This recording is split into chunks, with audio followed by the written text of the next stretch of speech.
हे beauties, तो स्वागत है आपका मेरे चैनल पे जिसका नाम है unfiltered beauty Parsa. I hope आप लोग भी बहुत ज़्यादा ग्लो कर रहे होगे बिल्कुल मेरी तरह बिना किसी मेकअप के, क्योंकि हम करते हैं स्किन केयर। आज का वीडियो मेरे लिए बहुत ज़्यादा स्पेशल है और मैं चाहती हूँ कि आप लोगों के लिए भी थोड़ा सा इंटरेस्टिंग और स्पेशल बन जाए, क्योंकि कल है मेरा बर्थडे और मैं कैसे सेल्फ पैम्पर करती हूँ और कैसे मैं एक दिन पहले अपने आप को पूरा प्रिपेयर करती हूँ कि मेरा स्पेशल ओकेज़न और ज़्यादा स्पेशल बन जाए। क्योंकि जब हमारा कोई भी स्पेशल ओकेज़न होता है तो हमारे पास बिल्कुल भी टाइम नहीं होता है और हम यही सोचते रह जाते हैं कि हमें क्या करना है क्या करना है। तो मैं कुछ ऐसे टिप्स और ट्रिक्स लेके आई जो आप लोग एक दिन पहले करोगे तो आप लोगों का अगले दिन बहुत ज़्यादा हेल्पफुल रहेगा। तो मैं आप लोग को बताऊंगी कि मैं किसी भी स्पेशल ओकेजन से पहले एक दिन पहले क्या करती हूँ, या फिर अपने बर्थडे से एक दिन पहले मैंने क्या क्या किया। तो स्टार्ट करते हैं आज का वीडियो और मुझे कमेंट में हैप्पी बर्थडे विश कर देना। पहली टिप ये है, अगर आपको अपने बॉडी हेयर रिमूव करने तो आप 1 या 2 दिन पहले अपने बॉडी हेयर रिमूव कर सकते हैं। क्योंकि जिस दिन फंक्शन होता है उस दिन अगर आप सोचेंगे कि हम लोग वैक्स कर लेंगे या फिर कोई भी हेयर रिमूवल क्रीम लगा लेंगे, तो ऐसे नहीं होता है, क्योंकि बहुत टाइम खाती हैं चीज़ें और फंक्शन के दिन ये सब चीज़ें करने का बिल्कुल टाइम नहीं होता है। आप 1 या 2 दिन पहले अपने बॉडी हेयर या फिर आपको कोई भी वैक्सिंग वगैरह करनी है तो आप वो कर सकते हैं। और मेरी ट्रिक ये है, मैं हमेशा बॉडी हेयर रिमूव करने के लिए यहाँ पे मैं ट्रिमर का यूज़ कर रही हूँ। वैसे तो ये मैन ट्रिमर है लेकिन मैं इसको ही यूज़ करती हूँ और ये मेरे पूरे बॉडी के हेयर अच्छे से रिमूव कर देता है। और मेरी सेकंड टिप है, अगर आप लोगों को पता है आप अगले दिन बहुत बिजी रहने वाले हैं तो आप एक दिन पहले अपना हेयर वॉश कर सकते हैं बिल्कुल मेरी तरह। क्योंकि बाल धोने में और सुखाने में बहुत टाइम लगता है, स्पेशली ये उन लोगों के लिए जो ड्रायर बिल्कुल भी यूज़ नहीं करना चाहते, जैसे कि मैं बिल्कुल ड्रायर यूज़ नहीं करती हूँ। और मेरी ट्रिक ये है, जैसे मैं मिडिल पार्टीशन वाले हेयर बनाती हूँ तो मैंने अपने हेयर वैसे ही सेट कर दिया और इससे बाल एकदम सेट हो जाते हैं। और मेरी तीसरी टिप है, अगर आप लोगों को कोई नया सेट ट्राई करना है या फिर अपनी नेल पेंट रिमूव करनी है तो आप एक दिन पहले ये सब चीज़ें कर सकते हैं, क्योंकि इससे बहुत ज़्यादा टाइम बचता है। जब मैं अपनी नेल पेंट रिमूव कर रही थी मैंने देखा मेरे पाँव बहुत ज़्यादा डल और ड्राई लग रहे हैं, तो सोचा क्यों ना घर बैठे पेडिक्योर किया जाए। तो मैंने नॉर्मल वाटर लिया, उसमें सावर जेल मिक्स करके 5 से 10 मिनट अपने पाँव को सोक होने के लिए छोड़ दिया। इससे जो डेड स्किन की लेयर होती है वो थोड़ी सी लूज़ पड़ जाती है, तो हम अच्छे से अपने हाथ से रफ करके उस डेड स्किन को निकाल सकते हैं।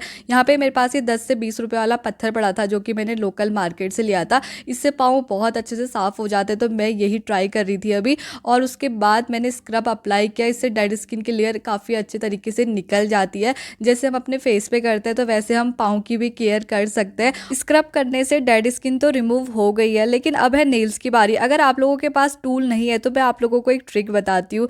ये जो क्लिप है ये सबके पास होती है, इसे बोलते हैं चिटचैट वाली क्लिप, और ये हर लड़के के पास अवेलेबल रहता है। तो इससे हमारे नेल्स काफ़ी अच्छे तरीके से साफ़ हो जाते हैं। ये काफ़ी सारी लड़कियों ने स्कूल टाइम में शायद अपने हाथों के नेल्स को साफ़ करने के लिए ट्राई किया होगा, मुझे ऐसा लगता है। अगर आप लोगों ने किया है तो कमेंट करना। फिर मैंने अपने पाँव पे लगाया थोड़ा सा ऑयल, आप चाहो तो कोई भी क्रीम लगा सकते हैं। फिर मैंने अपनी नेल पेंट अप्लाई करी और अभी इस टाइम पे मेरे पाँव काफ़ी ज़्यादा अच्छे दिख रहे थे, सॉफ्ट।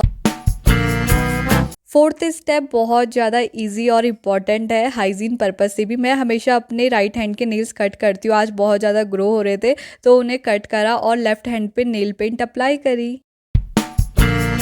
अब बात करते हैं 5वें टिप की। ये टिप थोड़ा सा इम्पॉर्टेंट उन लोगों के लिए है जिनकी स्किन ड्राई रहती है या फिर जिनको बॉडी पे रिलैक्स चाहिए, मसल्स रिलैक्स चाहिए, तो आप ये वाली टिप फॉलो कर सकते हैं। वैसे ये आप लोगों को किसी स्पेशल ओकेजन से पहले नहीं, हमेशा ही काम आएगी। जब भी आप नहाते हैं उसके बाद आप बॉडी ऑयल अप्लाई कर सकते हैं या फिर नहाने से पहले अच्छे से अपनी बॉडी पे मसाज दे सकते हैं।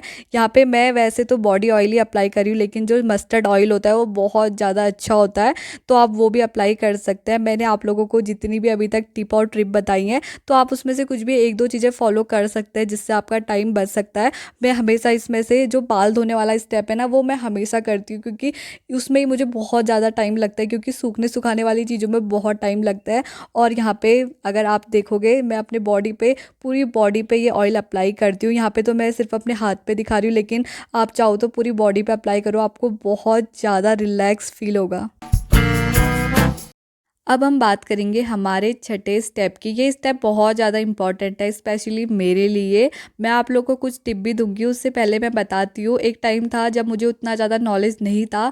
मैं सोचती थी मेरा जो ये नाक वाला एरिया है वो इतना ज़्यादा चिपचिपा क्यों है, क्योंकि उस टाइम पे ये वर्ड भी नहीं पता थे, ऑयली स्किन, ड्राई स्किन, ये सब कुछ भी नहीं पता था। लेकिन नाक थोड़ी सी चिपचिपी लगती थी और बाकी जो एरिया था वो ड्राई लगता था। तो मैं सोचती थी कि ये क्या है। फिर बाद में मुझे पता चला कि ये वाइट हेड, ब्लैक हेड होते हैं और सारी जो गंदगी होती है वो हमारे नोज़ के पास ज़्यादा जम जाती है, तो इस वजह से ये सब चीज़ें होती है। अब तो बहुत सारी चीज़ें पता है, तो मैंने सीखा बाद में कि कैसे इनको रिमूव करना है। तो ये टूल है, ये 10-15 रुपए का मिल जाता है। मैंने पहले हल्का सा स्क्रब किया, उसके बाद इस टूल से मैं इसको साफ़ करती हूँ। वैसे थोड़ा पेनफुल लगेगा, लेकिन आप लोगों को प्रैक्टिस हो जाएगी, उतना ज़्यादा पेनफुल नहीं है। आप लोग खुद से करोगे तो कम होगा। अभी तो उतने ज़्यादा मेरे ब्लैक हेड्स वाइट हेड्स नहीं है, फिर भी मैं करती हूँ। अब बारी है हमारे सबसे पॉपुलर स्टेप की। ये स्टेप इतना ज़्यादा पॉपुलर है, कोई भी स्पेशल ओकेज़न हो या फिर कोई भी फंक्शन हो, या कोई फंक्शन हो या ना हो, ये इतना ज़्यादा पॉपुलर है। हर घर की महिलाएं और काफ़ी सारी लड़कियां इनको कराती हैं। और मैं कह सकती हूँ कि इसी स्टेप के वजह से ये जो पार्लर्स वगैरह होते हैं वो बहुत ज़्यादा चलते हैं। आधे से ज़्यादा पार्लर मुझे लगता है कि इन्हीं चीज़ों की वजह से चलते हैं, क्योंकि ये हर एक लेडीज़ करवाती है और काफ़ी सारे मेल्स भी करवाते हैं, लेकिन वो बताती नहीं है।